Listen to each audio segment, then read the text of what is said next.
Et bien le bonjour mesdames et messieurs, on se retrouve dans cette nouvelle vidéo pour un récap des infos qu'ils nous ont donné hier justement au niveau des deux nouveaux formats qu'ils ont installés dans le jeu Disney Lorcana. Euh, Là pour le coup uniquement pour les Worlds. On a peut-être ce format-là qui arrivera sur les challenges, peut-être la saison 2 des challenges normaux, si je puis dire, mais ça, on verra un petit peu plus tard. C'est vrai que là, on a deux nouveaux formats uniquement pour les Worlds, comme je disais, et on va les découvrir juste après. On va faire un récap sur ces trucs-là et on va essayer de comprendre un petit peu comment ça marche. Alors, juste un petit mot là-dessus, les Worlds, ou en tout cas des grosses compétitions dans les TCG, comme à Magic ou Flesh and Blood notamment, je passe vite fait là-dessus, mais c'est des TCG qui ont l'habitude de faire, voilà, on commence les premiers rounds avec du standard, enfin voilà, le format corps construit pour nous, l'équivalent à l'Orcana. Imaginons, on commence par ça, et ensuite, eh bien, on va passer sur des rounds qui vont se dérouler en faisant un draft, et c'est le cas de Magic par exemple, où vous voyez là, où les premiers rounds, c'est du draft. Ensuite, on passe sur du standard. Ensuite, on repasse sur du draft. Ensuite, on repasse sur du standard, etc. Et à Flesh and Blood, c'est pareil. On a aussi du coup voilà, des tours, enfin, des pro tours également, des grosses compétitions hein, pour le coup, où ben, on va commencer avec du construit. Et puis, un petit peu plus tard dans la compétition, eh bien, on va passer à du draft. Et là, pour le coup, l'Orcana a fait un petit peu la même chose, c'est-à-dire que on a maintenant le Super Sealed, un nouveau format, et on a aussi le Triple Deck Constructed, qui est le deuxième, et donc du coup qu'on va voir juste après. On va s'attarder sur le Super Sealed. Qu'est-ce que c'est?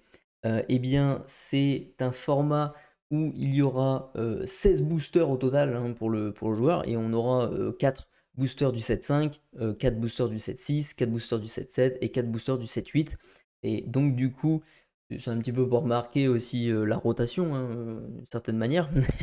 Euh, à- Ouais, non, on n'aura pas encore j'allais dire, on allait avoir la rotation au mois de juin, mais absolument pas. Ça sera pour le mois d'août, la rotation. Donc du coup, c'est vraiment pour dire de peut-être voilà, d'habituer les gens un petit peu plus à s'entraîner sur uniquement ces sets-là, parce qu'on va dire bye-bye au set 1 à 4 à partir d'août. Donc voilà, bref, c'est un petit détail, mais je pense que ça a son importance. Le temps de construction qu'ils auront pour créer leur deck sera de 1 heure. Ils devront faire un deck de 50 cartes parmi les cartes qu'ils ont eues dans les 16 boosters, donc 16 x 12. Il est 3 heures du matin, 4 heures du matin, j'ai du mal. Ça fait une centaine de cartes, quoi. Donc ça va être quand même un bon paquet de cartes, quand même, je trouve, pour faire un deck de 50 cartes. La restriction, c'est que du coup, ils doivent faire un deck avec 3 couleurs d'encre maximum. Voilà, on passe de 2 couleurs pour le corps construit à 3 couleurs pour un paquet scellé, quoi. Enfin, un super scellé, parce qu'effectivement, il y a beaucoup de boosters là pour le coup. Mais on peut imaginer, potentiellement, et je l'espère, je croise les doigts, vraiment, c'est ce que je dis depuis le début, c'est que Disney Lorcana n'a pas un vrai mode de jeu draft. Et il n'a pas un vrai mode de jeu paquet scellé. Pourquoi? Parce que aujourd'hui, vous faites un paquet scellé ou un draft, vous achetez vos 6 boosters, vos 4 boosters, vous mettez toutes les cartes que vous avez trouvées dans vos boosters dans le deck et basta. Voilà, c'est ça le scellé. Bon, l'expérience, elle est vraiment très nulle. Et c'est juste pour dire de vendre des boosters dans les boutiques, quoi, de faire ce format-là. C'est pas un vrai format que Disney Lorcana a proposé pour le jeu. Là, en l'occurrence, ils ont proposé un nouveau format de jeu officiel, super scellé, là, parce qu'il y en a pas mal de boosters, comme je le disais juste avant, mais on pourra avoir, je pense, des versions miniatures avec non pas 50 cartes dans le deck, mais peut-être 30 cartes dans le deck, avec beaucoup moins de boosters à ouvrir, et en ayant toujours la même restriction, c'est-à-dire 3 couleurs maximum. Donc ça, c'est vraiment une très belle surprise parce que moi, j'attendais ça avec impatience, vraiment, j'attendais ça de pied ferme et je suis vraiment heureux de le voir faire ses premiers pas sur les Worlds et on verra comment ça se passe, mais je pense que ça va être un jeu, un mode de jeu beaucoup plus fun maintenant. Ça va être très chouette. Donc j'ai très hâte de voir si les boutiques aussi à côté de chez nous vont faire ce truc-là avec notamment bah, du coup le Play Hub qui va arriver aussi prochainement. Donc voilà, on verra ça un petit peu plus tard, mais c'était le petit mot que je voulais passer. Voilà, en tout cas, restriction 3 couleurs d'encre, je le disais. Ils ont le droit d'avoir un sideboard, donc une réserve hein, en français. Les cartes en réserve est restreinte aux 3 couleurs du deck, forcément, parce que du coup, vous ne pourrez pas dire, voilà, ah bah tiens, je vais aller piocher dans mon, dans mon side, tiens, je vais prendre une carte rouge, je vais la mettre dans mon deck, alors que mon deck n'a pas de rouge du tout. Ça, c'est...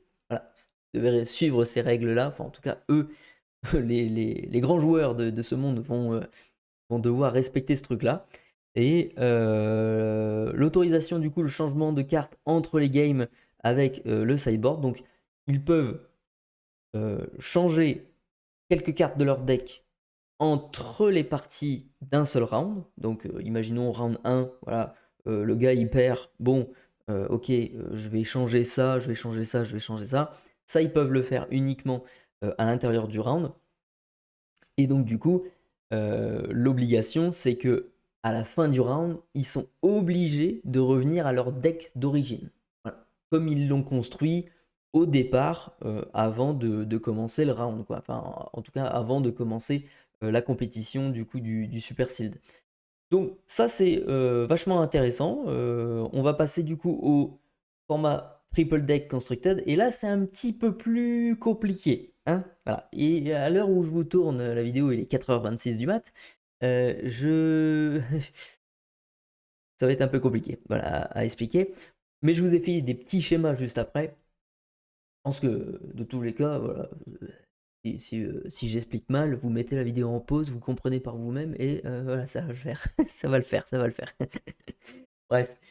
Donc du coup, c'est quoi ce triple deck constructed? C'est un truc qui existait un petit peu dans certaines compétitions qu'on avait vues hein, sur des compétitions non officielles, mais en tout cas, il y avait des gens qui faisaient ce genre de tournoi où il y avait 3 decks de corps construits.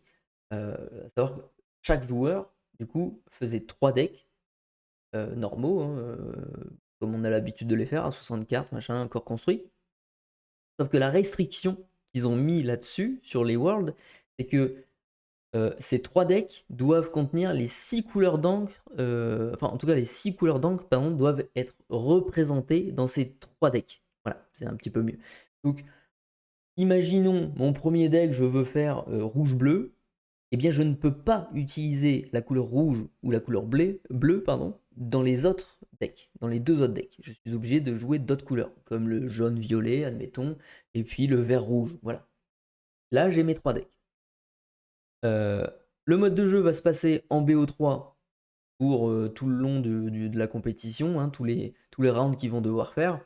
Et après, on aura la grande finale, hein, vraiment la finale de chez Finale, comme on dit, en BO5, comme on a pu le voir aux européennes notamment.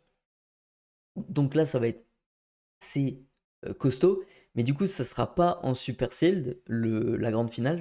On a la confirmation que ça va être du coup en BO5 avec le Triple Deck Constructed. Et puis on va voir un petit peu après comment ça se passe au niveau de leur choix de deck, etc.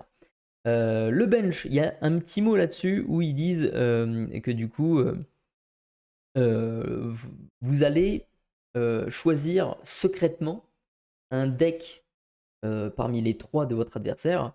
Et ce deck-là, eh bien, lorsque vous allez donner lorsqu'ils vont donner le paplard de dire voilà, bah, lui, je veux pas que tu le joues, eh bien, le joueur en face va dire eh bien, je dois choisir entre 2 decks. Parce que, admettons, le troisième, là, il me l'a supprimé, je ne peux pas le jouer.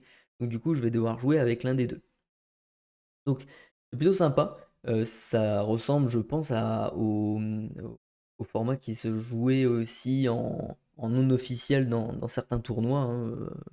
de bouche à oreille. Enfin voilà, j'avais entendu des amis avoir joué à ce format-là, et ça se passait comme ça. C'était vraiment, on supprimait un des 3 decks de notre adversaire, et puis voilà, du coup, il peut pas le jouer, il joue avec les 2 autres, et donc du coup, il doit gagner avec les 2 autres, voilà. Donc, plutôt cool. Le match gagné, du coup, victoire avec ces 2 decks hors bench, voilà. Donc le match gagné, c'est le round gagné, donc le BO3. Pour le gagner, il faut gagner avec les 2 decks. La petite nuance, elle est là. Elle est pas juste, vas-y, on fait un BO3 et je gagne les 2 parties avec le même deck, le rouge-bleu. Non, non. C'est, tu gagnes le premier match avec ton rouge-bleu, ok, bah tu prends le rouge-vert après et tu essaies de gagner avec. Voilà, ça se passe comme ça. Donc c'est pas la même, hein. Je pense que ça va être un peu compliqué. Il va falloir sélectionner des bonnes bicolorités et des bons archétypes de deck pour pouvoir mettre toutes ses chances de son côté, quoi. Et la grande finale, comment elle sera gagnée? Eh bien, à peu près de la même façon que les BO3. C'est-à-dire que là, par contre, ça sera une victoire avec 3 decks.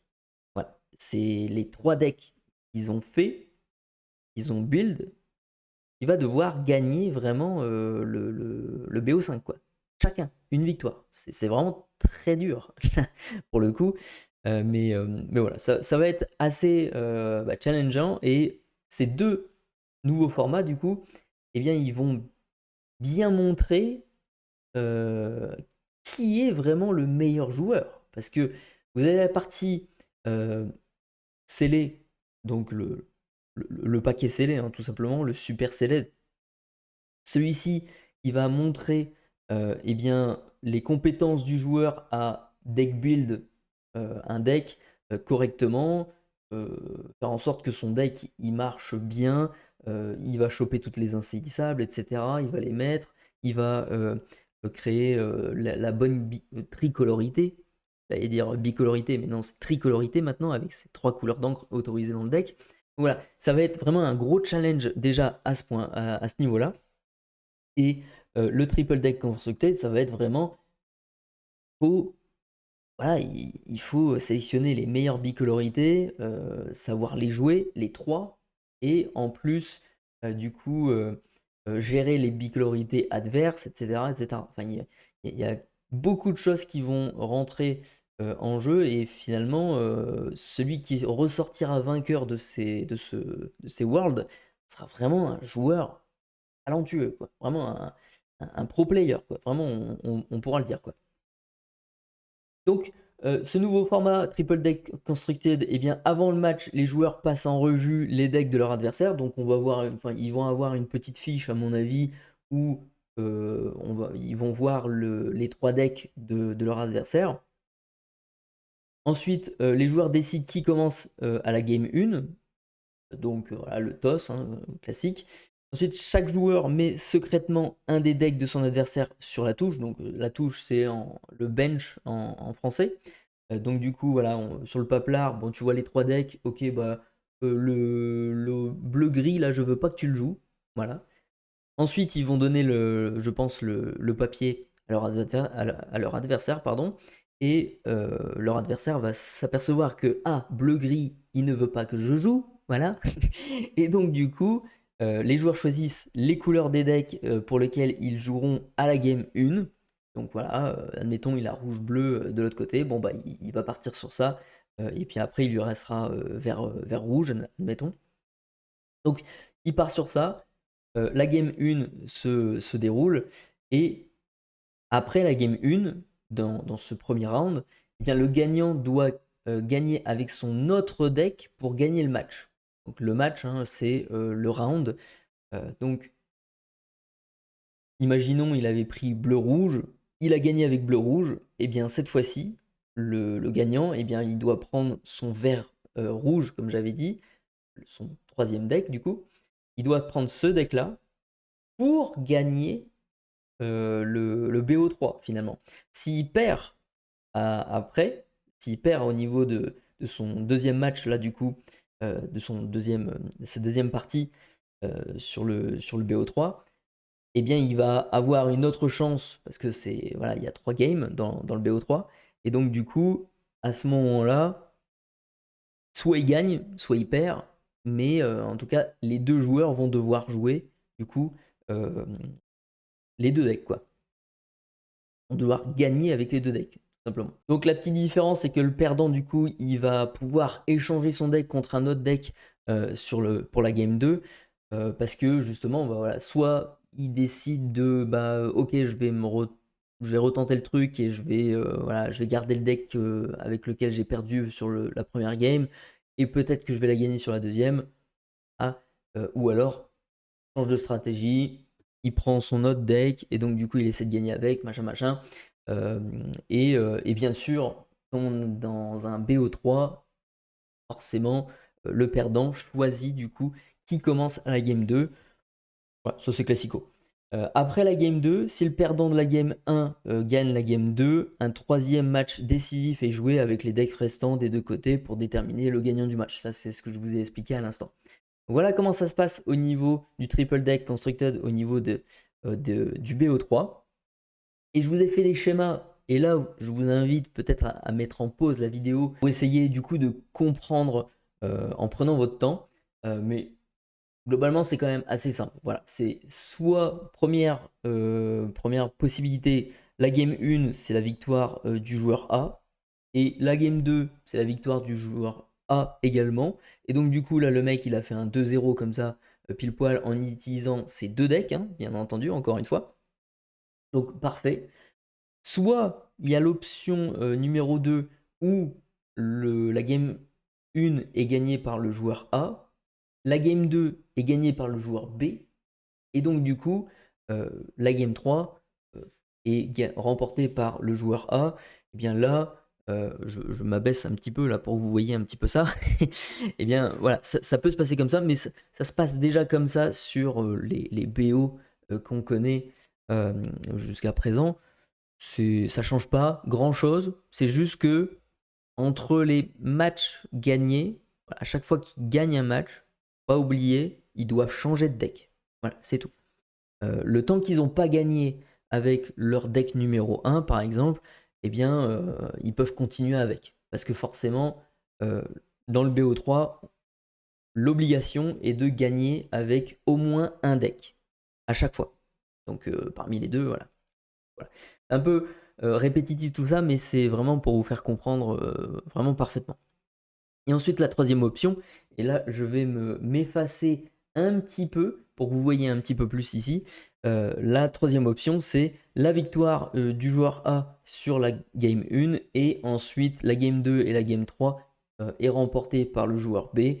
Voilà, c'est les schémas classiques qu'on connaît, et je ne vais pas le répéter encore une fois, mais effectivement, c'est ce PO3 est à gagner avec 2 decks différents. Ensuite, on a le BO5. Alors là, je vais peut-être me faire disparaître encore une fois. Hop là, magie, magie, magie, c'est la magie Disney. Donc, on a la même chose, le même plan, sauf que cette fois-ci, les joueurs doivent gagner 3 fois. Disons que, en fait, ils doivent gagner avec leurs 3 decks. Voilà, une fois avec leurs 3 decks. Une fois pour chaque deck, tout simplement.